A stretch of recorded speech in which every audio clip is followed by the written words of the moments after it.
where it's going to go. You know, obviously they assist me in those areas, so I guess I don't really need to know, nor do I care to know. But it's exciting to see the younger generation in real estate having the technology and understanding it. And certainly, I don't feel I have a real need to do that. There you go. That's really awesome. I think I need an Eric. Yeah, that's a really interesting question, and I think that really cuts to the core of what ideologically, like what we do a little bit differently on our team that just makes more sense to me. I've always sort of seen real estate as it's dating, right? It really is dating. You meet somebody at the bar, right? You meet somebody at Zillow, you meet somebody at an open house. You get their phone number, right? That could be a sign that they're interested. It could be dumb luck, and sometimes Zillow leads are dumb luck. And it doesn't make them more inclined if you call them 6 times or 2 times or 3 times. So follow-up isn't worth much if they don't have a genuine interest to engage you. If they're not interested, if they're not calling you back, if they're not emailing you back, I think there's something to be said about, you know, taking the hint, guy, right? And so, I'm just not that into you. Yeah. and let's face it, you know, it's sometimes a defensible reason. Sometimes you flub, right? But then sometimes it's a completely non-defensible reason. They just don't like you. They don't like how you do your hair. They don't like what company you're from. It can be for a million different reasons. But one of the reasons why it's always been hard for me to deal with leads is typically I take the hint, maybe a little too soon. Maybe I should be a little more aggressive. But I've always found that the software that works best for us is software that engages leads that are actually interested in doing business with us. So we use Salesforce. And we use Constant Contact to keep up with current and past clients. We preset our campaigns and we send them out. We used to send them out every 30 days, now we send them out every 14 days. We just found that people are bombarded by media now, so they're actually more open to more constant communication because they're just used to that. So sometimes I'm feeling if you only send an email every 30 days, they almost start forgetting about you. Our team just started using a system for CRM and lead management called Follow-Up Boss. And what that does is it takes all the lead sources that you get leads from, Trulia, Zillow, Craigslist. You set it up so that those leads come into one CRM system. It generates their Facebook, their LinkedIn, their Twitter accounts, pulls a profile picture of them, and then we set up templates within that system. So the first contact that they make with us, they receive a template that says, you know, would you like us to call you or email you? How would you like us to follow up with you right now? Once they engage on one of those emails that goes out every 7 days, then it notifies us via text or email that we can then contact that lead because now they're interested in what we have to say. And so with the team management system too, as we're doing showings on listings and we're following up with our clients, there's note systems. It links to your email, so it accounts for every email that you send out of your multiple email accounts, and you have everything all in one place. So Follow-Up Boss has worked really well for us in the last couple months. And what's the cost for that? That is, I think, $185, and it's for 3 users, and you can up that to however many users you have on your team per month.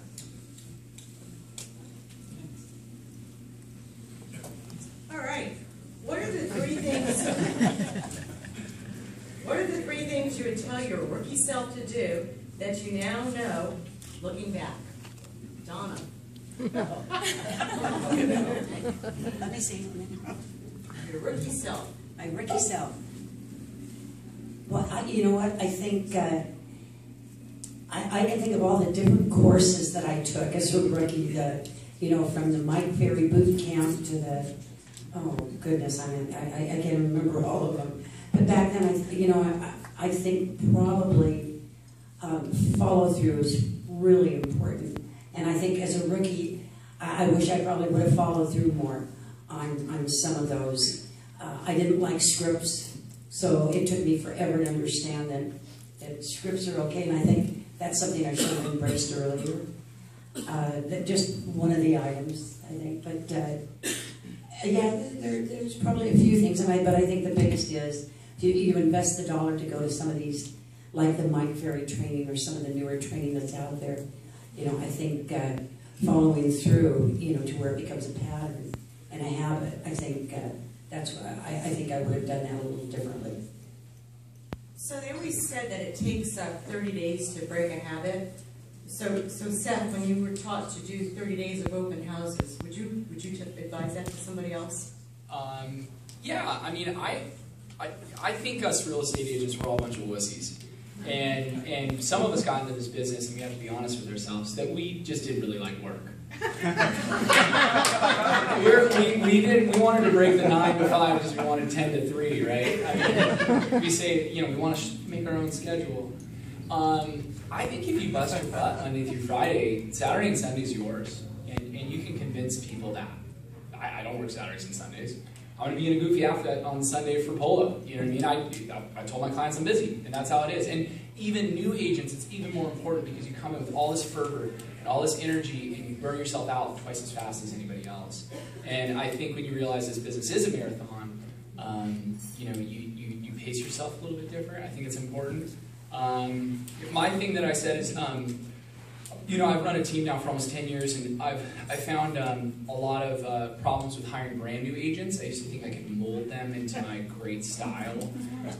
There's a lot of benefits to working with people who've already been in the business for a while. It cuts down that learning curve.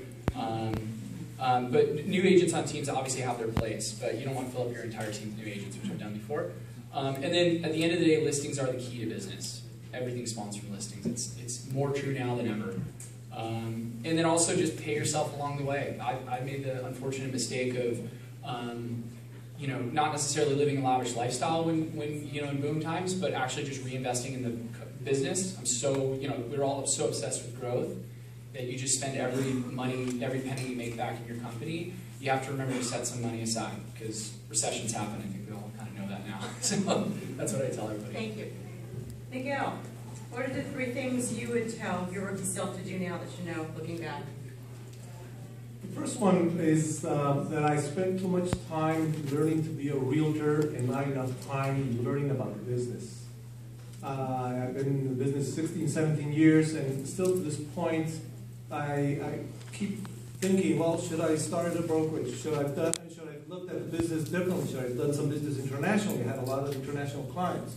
So that's something that I regret now. That's why with Keller Williams now, there's that training where they don't only, and it's not commercial, but that's why I liked it, because there's a teaching platform for people who want to do business within the industry, not necessarily as a realtor. And, kind of going towards the old school, I need to start thinking of my exit strategy. If I would have done this 10 years from now, not that I'd be retired, but I'd have a very formal, very structured platform that I could either continue doing what I'm doing or doing something else or duplicating it. Now that I found the specialty as a probate and estate, well, I could repeat that. So that's my main regret of not focusing on the business itself. Nicole? Mine's kind of on par with Seth. I would have told myself to say no to a lot of those time vampires out there. I think there's a fair amount of cutting your teeth in this industry, but you do have to learn how to say no to some people that just you don't work well with. And you want to surround yourself with clients that you work well with, because those are the people that refer you to the clients that you'll also work well with.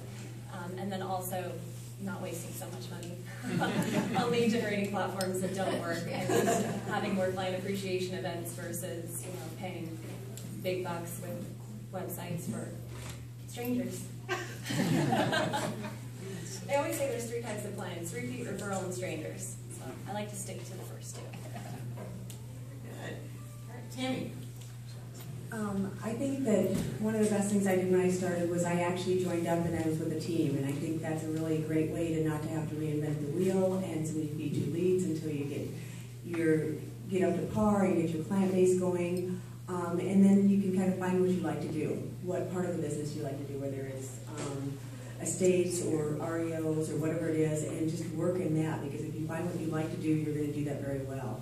And I guess if you want to be on your own, is to do open houses, but do it well. I see people who do open houses and they barely get off the couch. They sit there with a book and they don't engage with people. And you can't be a secret agent and be successful in this. So you need to go knock on doors, invite the people around. I tell them this is your chance to pick your neighbor.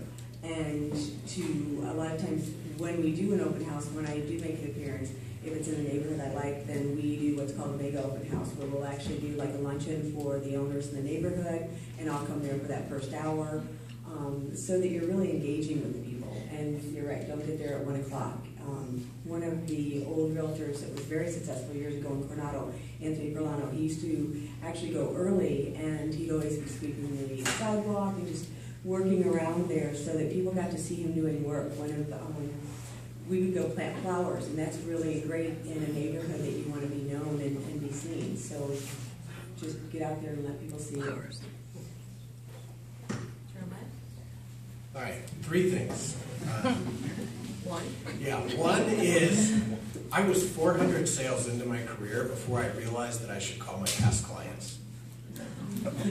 From day one, you get your database together. If it's an Excel spreadsheet, a Google Drive doc, or the fanciest CRM on the planet, keep track of people. It's not their job to keep track of you, it's your job to keep track of them. Number 2 is realize that this business doesn't happen in a month, a year, or a decade. If you're not sure if you're going to be doing this in 2 years, your income's going to look like you're not sure if you're going to be doing this in 2 years. When I meet somebody that says, I think, we're not looking to buy or sell today, I say, great, when would that be? And they'll say, well, we're probably 3 years out. Great, I'll still be doing this in 3 years. So would you mind if I just sent you info on the market every single month? And I'll just stay in touch. And the great news is that every year that we talk, you're going to run into 3 or 4 people that need to buy real estate, and all I'll ask is that you'll kick them my way so that I can make sure they get great service. So when you look at every person in your database as an investment over time, it pays dividends. And then the last thing, and probably the most important, is know your numbers. I was 10 years into this business before I did a P&L. If you don't know what your expenses are and how much you spend every single month and set aside money for taxes, oh my gracious, you're asking for issues. So those are my 3. Okay, so what I'm hearing is systems. Get your systems in place. All right, here's a fun one. Do you do any Facebook marketing and/or Google pay-per-clicks? And if so, how's it working for you? Who wants to start? All right, I'll do that. I guess I'm the nerdy kid on the panel. We do all of the above. And the neat part about Facebook, and I'm really leaning towards Facebook, is it's the lowest cost of advertising, even when you compare it to the Bing Yahoo. Because your choices for online marketing, it's paid. Use Google, Bing, Yahoo, and Facebook. And then there's some other ones that are out there. Twitter marketing is coming around. I don't know that anybody's really monetized that yet at a very high level.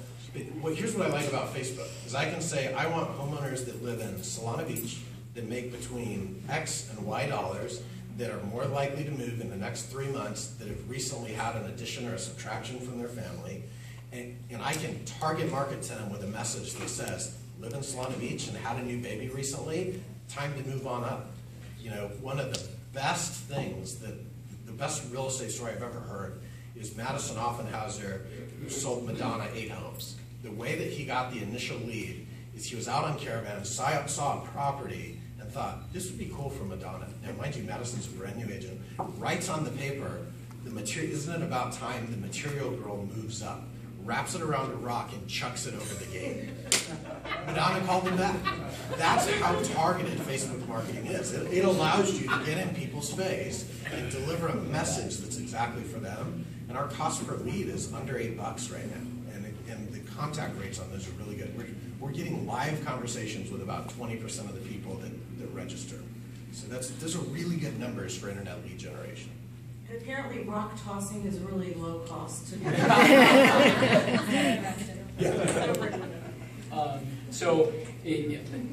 don't know if anybody's been advertising on Facebook long enough to know, but Facebook ads used to be $5 a day. That was back in 2004. That was when I started advertising on Facebook, paid advertising. It was actually a guy at Remax La Jolla that was working the front desk.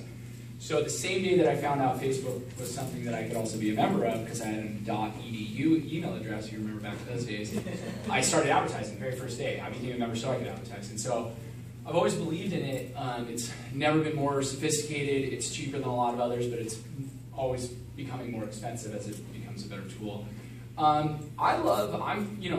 So we advertise immensely. We advertise a lot. But advertising for us, when we say referrals, is always advertising towards people who sort of maybe vaguely know about us.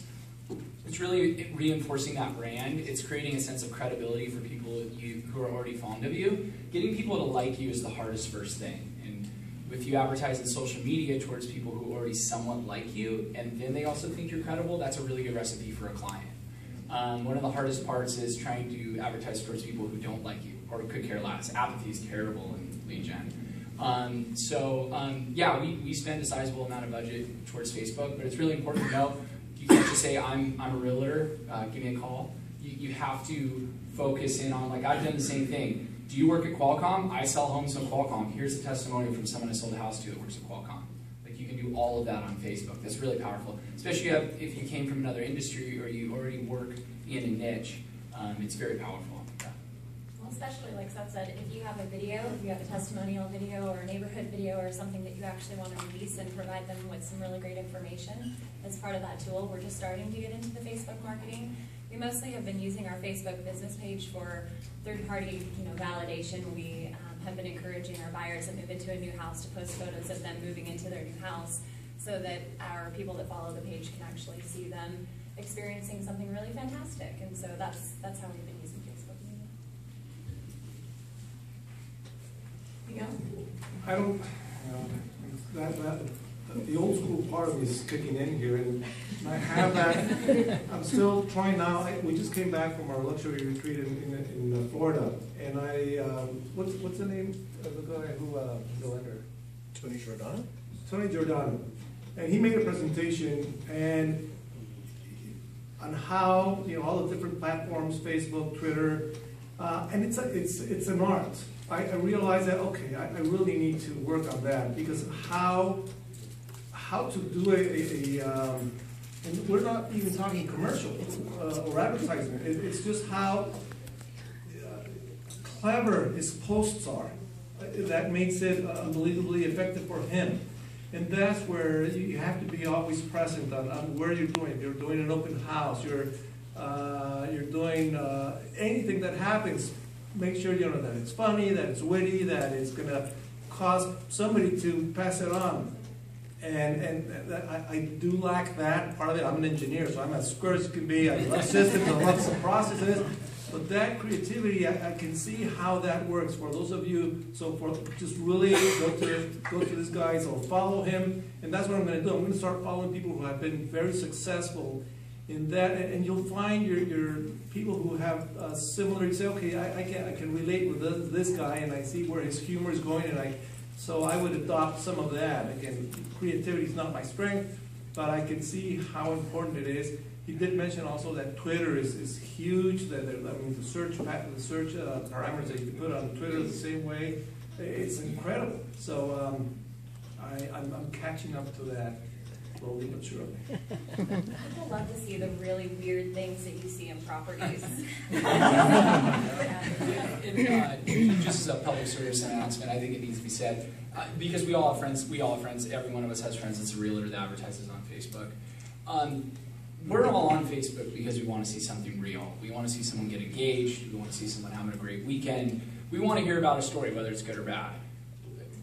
If you can tell a compelling story about real estate that connects with people on some level like that, your advertising is going to work on Facebook. But if it's just, look at this great house and look at the 20 photos I have, it's just, you're going the completely wrong direction. Because if you think about it in the mind of the consumer, they know subtly at some level you're monetizing your friendship with them.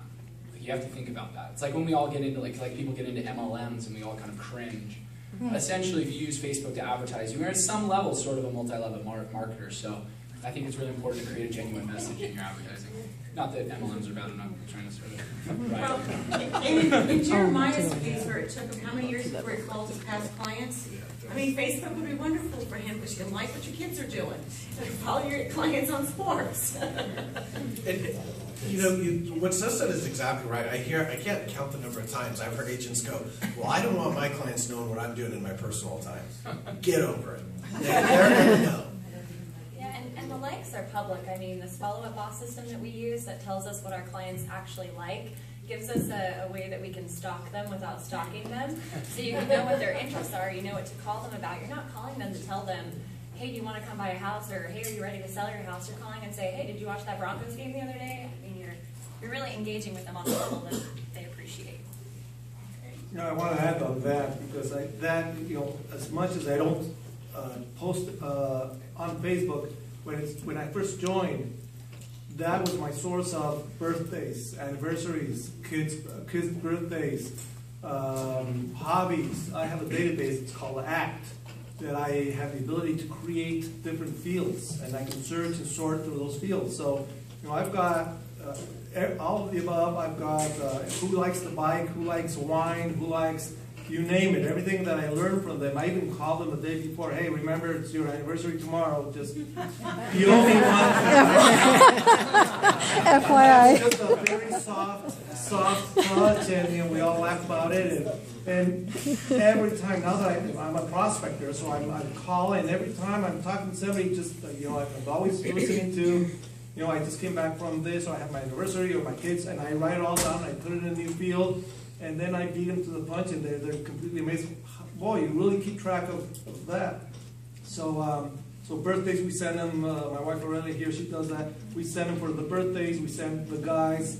I use video a lot, so we send them Marilyn Monroe singing the happy birthday, and then Frank Sinatra sings to the girls.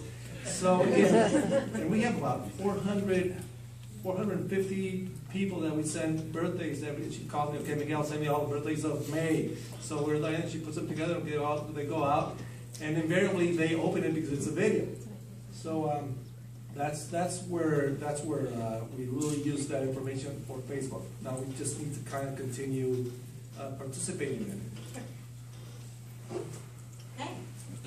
What other technology-driven strategies do you use? Donna. Just thought we'd crack the ice here. Oh, so many. I'm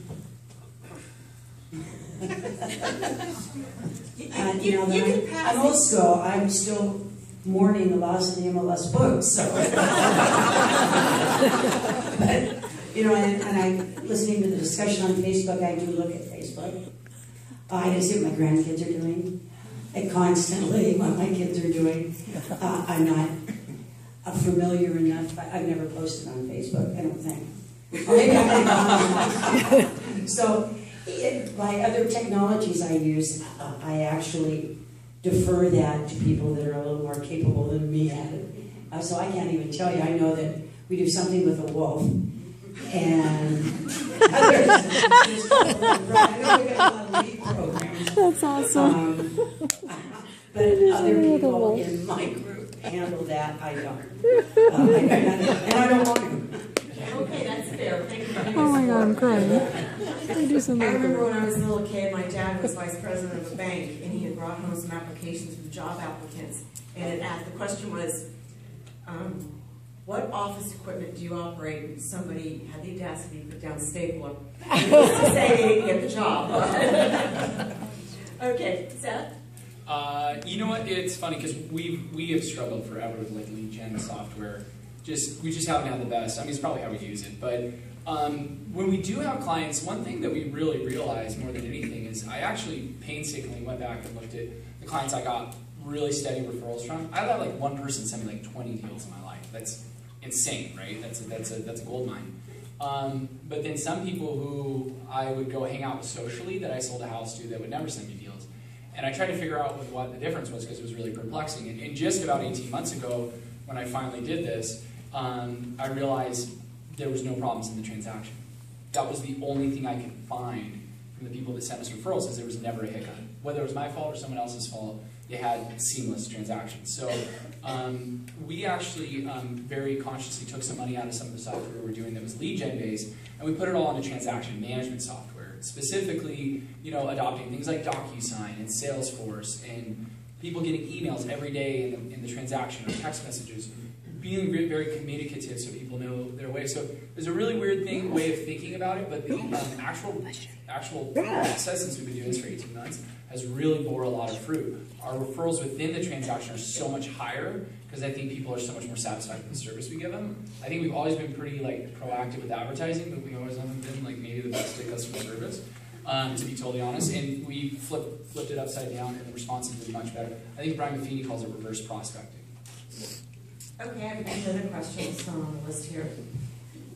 What's the median age that you're dealing with? Because I know a lot of my clients are older, it would get lost trying to send them a text message. They couldn't do it. And I remember once I went, a year ago too, I went for a listing appointment, and it was 3 painful hours with a woman, and told her all about my internet web base and my and how I get leads from it, and yada yada yada. And at the end, when I'm thinking she's ready to sign the contract, she looks at me and says, "I don't even own a computer. I don't know what you're talking about." Missed that one. So what? So there sort of has to be, you know, kind of a middle road here. So what's the typical age group that you're dealing with? Yeah, I mean, when your referral clients find you, as opposed to you finding clients, right? So I've always tried to target clients. It just never really works out well. Usually, if the clients are going to be our clients, they come to us. And so typically, they are tech savvy. When we do work with clients that are not tech savvy, we're always really confused, quite honestly, because typically we're referred because of the tech savvy stuff. And honestly, that's a little bit of a blind spot. Someone like uses fax or doesn't text. We actually do have, we talk about it in the office, we sometimes do have some issues because we're so used to thinking that people are always opening their emails, they got email on their iPhone, you know, or their Android or whatever, that actually that has become a little bit of a blind spot because we almost assume. We had a client recently that we had to mail stuff to back and forth. And it was insane. Like, I don't have software for mail.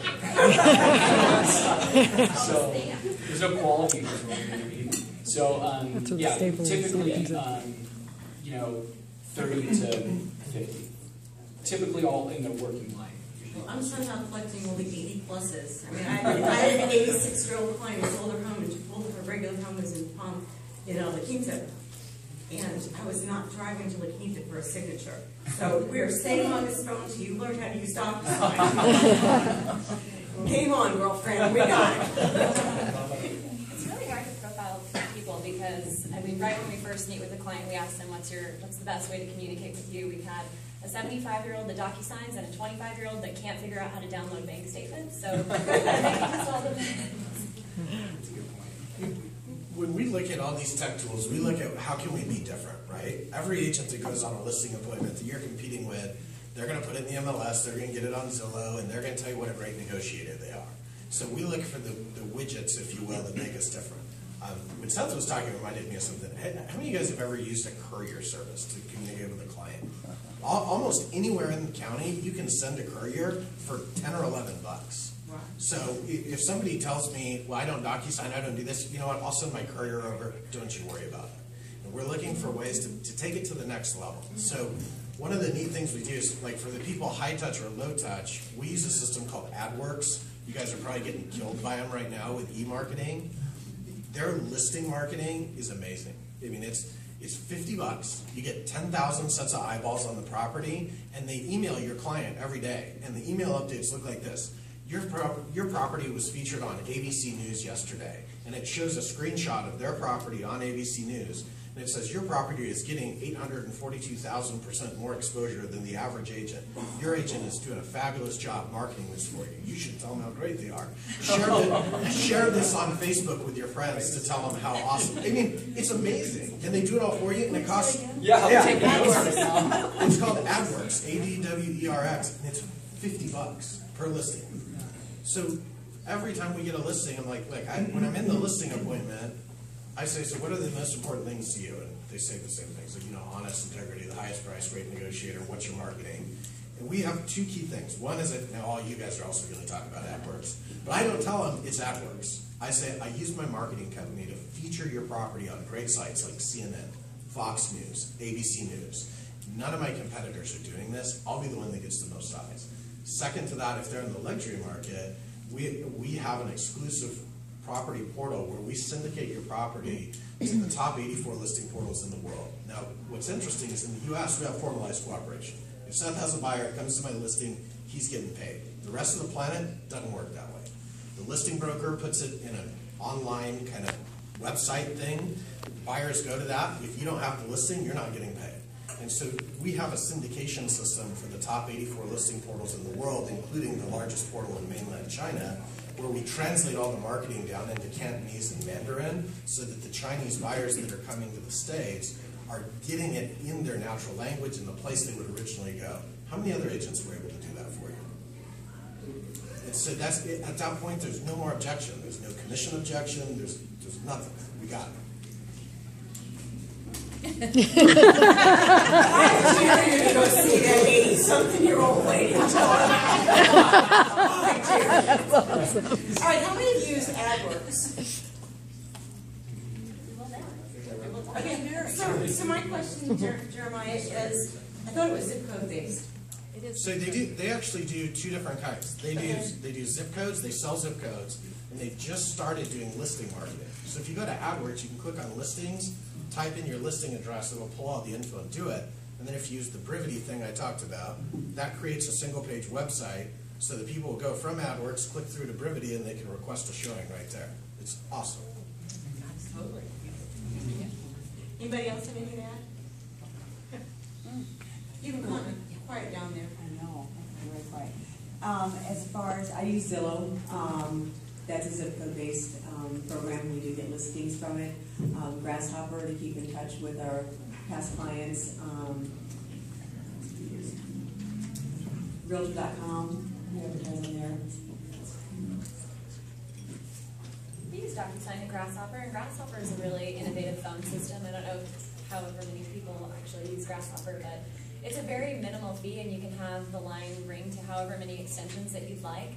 You can set it up so if people are calling for listings, and they ring to 5 of your agents if you have a team, if they're calling to schedule an appointment, et cetera, et cetera. So it's a great way to follow up with people. It emails you, it can text you the message that people are leaving on your phone, so it's a nice system. I also use Excel and PowerPoint. Yeah. What we do at the office, we're using video more and more. We use BombBomb, which is a video email system, similar to Constant Contact, but here you do a video. And the statistics have shown that in our case, because again we have about 4,000 people, clients, past clients, contacts in our database, and if you send them anything regarding market, house, maybe 1, 2, 3% will open it. When we send them video, about 30 to 40% open the video.